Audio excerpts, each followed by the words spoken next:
अस्सलाम वालेकुम स्टूडेंट्स।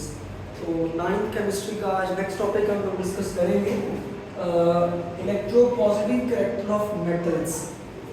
अब बेटा मेटल्स की ना हमने कुछ प्रॉपर्टीज़ को डिस्कस किया था। हमने एक बात कही थी कि जो मेटल्स होती हैं ये इनकी आयोनाइजेशन एनर्जी बहुत लो होती है और ये पॉजिटिव चार्ज वाले आयंस बनाती हैं इलेक्ट्रॉन्स को निकाल के।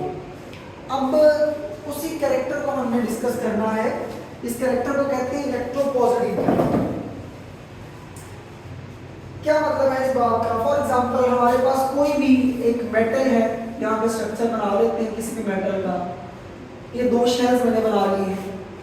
ये एक इलेक्ट्रॉन यहाँ पहले शेल में तो दो इलेक्ट्रॉन्स पूरे हैं, दूसरे शेल में हम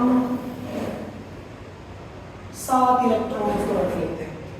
ठीक है, फर्जी कोई भी मेटल्स मैंने कह दिया। ठीक है, ये कोई खास कोई भी मतलब मेटल हो सकती है, कोई स्पेसिफिक नहीं है। अब ये मेटल्स क्या करती हैं? इस इलेक्ट्रॉन्स को, ये जो इलेक्ट्रॉन है इसको रिलीज कर देती है।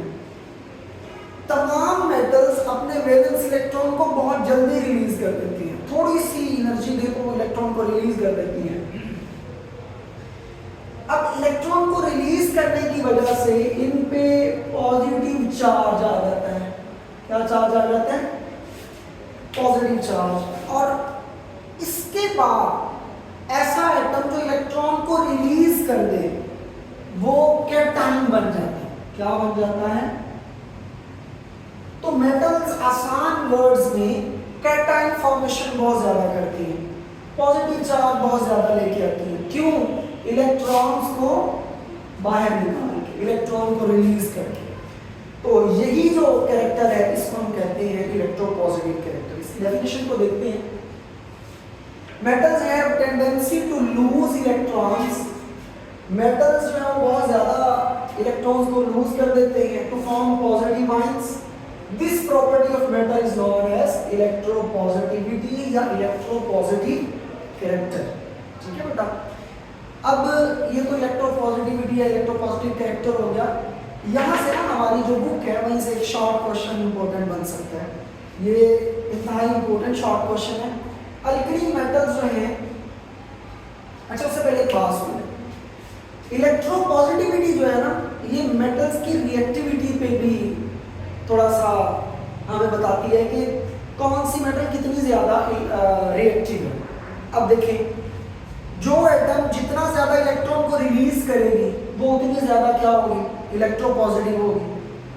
और जो एटम जितनी ज्यादा इलेक्ट्रोपॉजिटिव होगी वो उतनी रिएक्टिव होगी, क्योंकि उतने उसके पास फ्री इलेक्ट्रॉन्स क्या होंगे?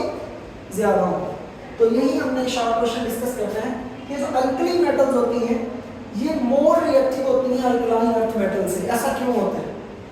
तो जाहिर सी बात है, जो अल्कली मेटल्स हैं लाइक सोडियम, आप लोग देख रहे हैं कि सोडियम जो है वो ज्यादा इलेक्ट्रोपॉजिटिव है, या अल्कली मेटल्स ज्यादा इलेक्ट्रोपॉजिटिव है। That's why they are highly reactive या more reactive than alkaline earth metals. इनको लिख देते हैं उनका आंसर इसका।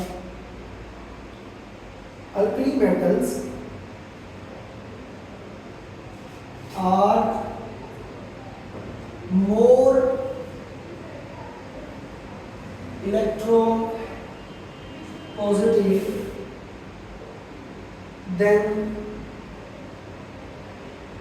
alkaline earth metals.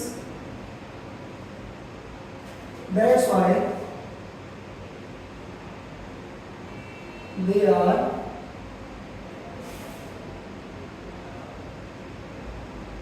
मोर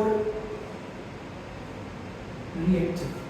यानी कि बात करने का सिर्फ मतलब यही है कि जितनी कोई एटम या मेटल ज्यादा इलेक्ट्रोपॉजिटिव होगी उतनी वो क्या होगी? उतनी वो क्या होगी? ज्यादा रिएक्टिव होगी, क्योंकि उतने वो इलेक्ट्रॉन ज्यादा निकाल रही है। अब ये जो अल्कली मेटल्स है ना बच्चे,